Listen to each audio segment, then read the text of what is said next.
Special majority में अगली majority है मेजॉरिटी एज अंडर आर्टिकल 368। एक बहुत ही इंपॉर्टेंट आर्टिकल है, लेकिन अभी हम इसके प्रोसीजर को समझेंगे कि इसमें क्या रिक्वायर्ड है, कौन सी मेजॉरिटी है, कौन सी संख्या रिक्वायर्ड है। इसमें दो बातें रिक्वायर्ड होती हैं, एक तो 2/3 प्रेजेंट इन वोटिंग जो अभी आपने पहले वाले में देखा था, ये वाले में, और एक होता है उसके साथ साथ एंड लगा हुआ, यानी ये और ये दोनों होना चाहिए। दूसरा क्या है, एब्सोल्यूट मेजॉरिटी, जो कि हमने पहले पढ़ा था क्या, कि 50% से ज़्यादा किस चीज़ का, टोटल स्ट्रेंथ का, किसी हाउस का एक टोटल स्ट्रेंथ होता है उसमें 50% से ज़्यादा होना चाहिए। यानी ये दोनों चीज़ें जब फुलफिल होंगी तब जाके कहलाएगा कि मेजॉरिटी अंडर आर्टिकल 368 अचीव हो गया, अदरवाइज डिफीट हो गया। इसको हम लोग दो एग्जाम्पल के माध्यम से समझते हैं। पहला एग्जाम्पल मैंने लोकसभा का लिया है। लोकसभा में 543 मेंबर्स हैं, ठीक है। किसी दिन 425 लोग ही आए हैं, बाकी लोग किसी कारण से एबसेंट हैं या फिर वैकेंसी कुछ है।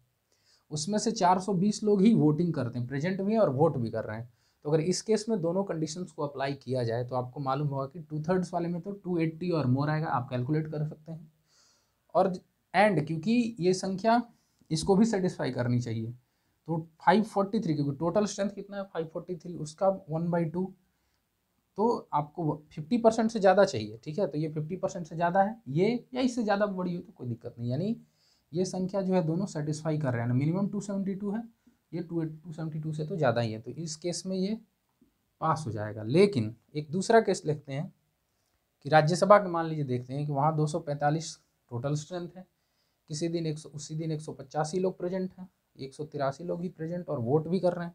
और इस केस में 2/3 122 और मोर आएगा, और अगर एब्सोल्यूट मेजॉरिटी निकालेंगे तो 123 और मोर आएगा, यानी यहाँ एक कम रह गया है, तो ये डिफीट हो जाएगा। यानी सिर्फ एक कंडीशन सेटिस्फाई होने से नहीं होगा, है ना।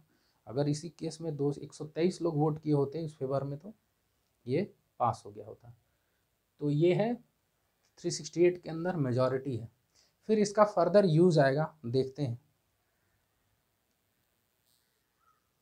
अब इसके यूज के बारे में देखते हैं कि ये मेजॉरिटी कहाँ कहाँ यूज होती है। तो सबसे पहली बात, कॉन्स्टिट्यूशनल अमेंडमेंट बिल जब भी पास होगा तब इसी मेजॉरिटी, कौन सी majority, majority as under article 368, है ना।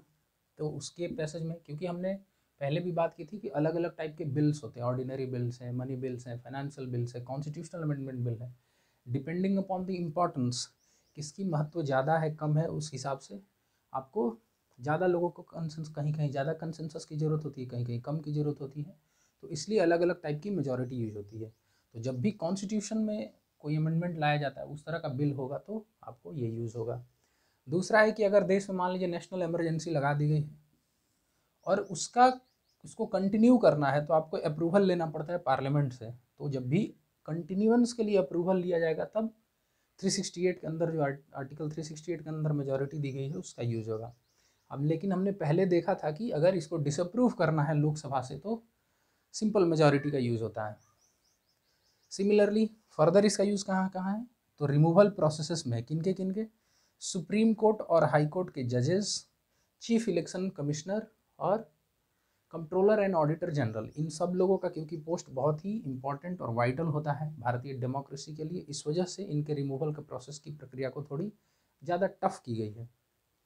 और फिर एक और जगह यूज होता है, कहाँ पे, क्रिएशन और एबॉलिशन ऑफ लेजिस्लेटिव काउंसिल, मतलब कि अगर किसी राज्य के विधानमंडल में 2 हाउस चाहिए, अन्यथा तो एक रहता है, अगर उसको क्रिएट करना है दूसरा, या फिर कहीं 2 हाउस है एक को ख़त्म करना है, तो जो वहाँ की लेजिस्लेटिव असेंबली होगी वो लेजिस्लेटिव काउंसिल को या तो क्रिएट कर सकती है, अबॉलिश कर सकती है। ये कहाँ दिया हुआ है, आर्टिकल 169 में। तो जब ऐसा होगा तो कोई प्रस्ताव अगर वो लाते हैं तो इसके क्रम में जो मेजॉरिटी यूज होगी वो मेजॉरिटी अंडर आर्टिकल 368 होगी।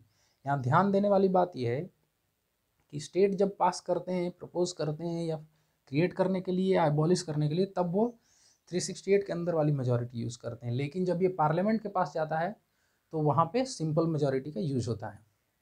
तो ये था जो दूसरे टाइप का मेजॉरिटी, मेजॉरिटी एजेंडा आर्टिकल 368।